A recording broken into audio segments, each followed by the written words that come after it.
दिल्लीतील लाल किल्ला मेट्रो स्टेशन समोर कारमध्ये भीषण स्फोट, 9 जणांचा मृत्यू, काही जण जखमी।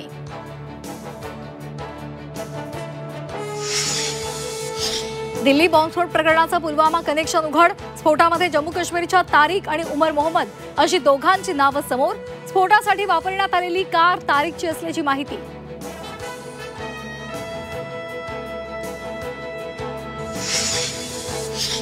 दिल्ली स्फोट प्रकरणामध्ये गृह मंत्रालयामध्ये आज महत्त्वाची बैठक होण्याची शक्यता। सकाळी 11 वाजता बैठक होणार असल्याची माहिती। बैठकीमध्ये NIA, Delhi police intelligence bureau उपस्थित राहण्याची शक्यता।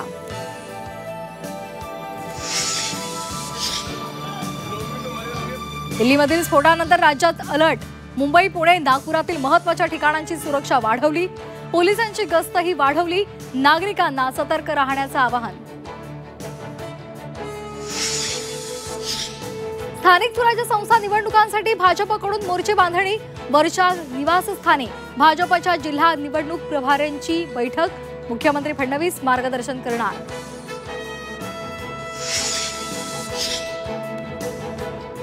स्थानिक स्वराज्य संस्था निवडणुकांच्या पार्श्वभूमीवर आज महाविकास आघाडीची महत्त्वाची बैठक, हर्षवर्धन सपकाळ, शशिकांत शिंदे, सुप्रिया सुळे, अनिल देसाई उपस्थित राहणार।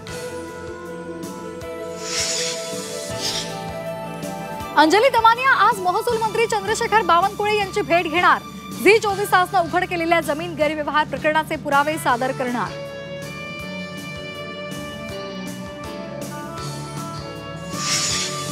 पुणे पोलिसांचं निलेश घायवळ प्रकरणी ईडीला पत्र, निलेश घायवळच्या संपत्ती आणि आर्थिक व्यवहाराचा ईडीकडून तपास केला जाणार, कोट्यवधी रुपयांचे आर्थिक गैरव्यवहार झाल्याची माहिती।